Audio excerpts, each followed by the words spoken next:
We'll be glad to answer questions. Thank you very much.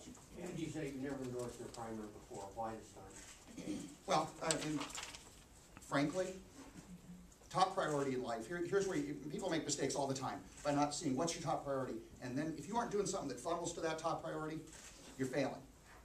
And what it needs to funnel to is getting rid of Governor Culver. He's the biggest roadblock we have in Iowa, and that needs to change. So to serve that priority, what do you need? You need somebody who can beat him, and Terry Branstad can beat him, Terry Branstad will beat him. And then we need somebody, after that happens, who can drive an agenda, who shows they know they can hit the ground running on day one and drive an agenda for Iowa taxpayers. And Terry Branstad has a proven history of doing it, and will absolutely move forward in doing it, and without question, I know that's the truth. How many members do you have? 54,900 and some change. You talked about times you disagree with Governor Branstad. Can you outline those differences, the major ones? I'm guessing there's federal deductibility and some other tax increases. I would say the biggest one that we ever had issue with was federal deductibility. You know, at the end of the day, to be completely frank, we prevailed. And I think the governor's sense has learned. I learned a significant lesson. Iowans care deeply about federal deductibility. They don't want a tax on a tax. And it's more important now than ever because they can see the tax increase coming. We know the Bush tax cut's going to expire at the end of 2010. Obama is going to let it expire. That's a huge federal tax increase. But at least in Iowa, it is deductible because of federal deductibility. If we lose federal deductibility, it's a double whammy. So we need to keep federal deductibility. Remember, there was a public hearing at the legislature. First time I think the public's ever been excluded from a public hearing because the Democratic leadership didn't want to hear from Iowa taxpayers who are upset about them trying to take federal deductibility away. Iowans care deeply about this issue. I learned that lesson a long time ago. I'm a strong supporter of federal deductibility, but I also want to reduce the rates further too when I get the chance. I did that before. We first have to get the state's fiscal house in order. Once we get the state's fiscal house in order, we need to reduce taxes. We're going to reduce the commercial property tax. We talked about that here in Ankeny earlier. We're going to reduce the corporate income tax, but we also need to reduce the individual income tax down the road. We first have to get the 99% spending limitation enforced again and put it in the Constitution, and then we also need to go on to reduce the rates. As a more complete answer, though, too, Terry Branstad was a net tax cutter. Okay, we can walk through the weeds and talk about every little thing that happened and didn't. Terry Branstad was a net tax cutter. He signed the biggest tax cut in Iowa's history. Did we have some differences along that path? Sure. But I can tell you one thing I'm certain of. In 1998, Iowa was in a heck of a lot better position. You know, Ronald Reagan used to ask, how are you compared to 4 years ago? How are you compared to 1998? I think people will resoundingly tell you this government's become a mess. The spending's become out of control, and we need proven leadership to move down that road, and somebody who'll listen and cares about listening to what the taxpayers and the people actually footing the bill have to say. So it's just a slam dunk, easy for us. We need to be here.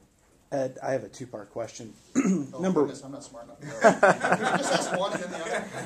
They're both easy. Is your endorsement based on more of his past record or what he has proposed to do? And number two, we've seen other organizations endorse in this Republican primary who have put a qualifier on their endorsement and said, look, if our guy doesn't win, we're not going to come back and support his opponent who did win. Could you speak on that as well? What was your first part? Past performance. Well, now, obviously, I mean, the best indicator of future performance is past performance. Because of what Chet Culver's done up to this point, it scares me to death if he stays our governor. I mean, not to death, but at least to shuddering or something. But he's that's bad but it's about his future behaviors. At the end of the day, nothing that he's done before really matters. It's what he does going forward. But the best indicator of future behavior is past behavior. And this is a governor who's proven himself as a statesman who will do those things to drive an agenda that passes other tax cuts and gets government out of the pockets of Iowans. And I'm certain that'll occur, and without hesitation, again, that's why I'm here. On your second question, I can't speak solely for the chairs of our PAC, but we've discussed this topic. No vote's been taken on it because Terry Branstad's going to win. So you don't get on it. You don't start talking about, well, what if we lose? Because you know what? When I say we now, we're part of the team, so we believe in this, and this is the man who needs to win. Now, having said that, what I talked about earlier, everything that funnels into priority one, taking out Chet Culver, is the most important thing. I mean, seriously, to do otherwise is silly. So guess what? If by some act of nature that I don't believe will actually occur, and Rod Roberts or Bob Vanderplatz wins the primary, we're looking at that funnel still. It's short-sighted and small to do otherwise. And I will go further. I mean, we're in a situation too where we're also here just representing the voice of the taxpayer, and that group, which we all know who we're talking about, but that group, they have every right to be the voice and say whatever they want to do as well as we do. I would just say that we're talking only about what Iowa taxpayers are interested in right now. That's an organization that's taken nearly $3 million out of the pockets of taxpayers. So I think they have their arena that they can speak legitimately in, and we're here to speak in our arena that we're legitimate in, because in 32 years we've not taken one dime out of the pocket of taxpayers, and we never will. Is this a vote of your membership, or just? No, it's our PAC board. It does PAC these board? things. Yes.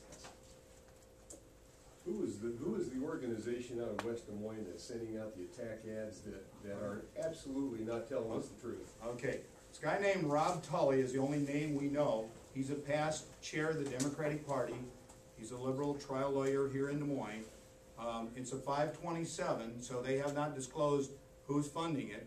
They also could be getting corporate money. They're spending a huge amount of money. They've sent out a bunch of attack ads. It's a very deceptive group. It's a liberal group that's trying to fool Iowa voters. But you know, they're underestimating the intelligence of the Iowa Republican. These mailings sent by this liberal attack group, chaired by the former head of the Democratic Party, sending it to Republican primary voters, and they're buying time on Fox News.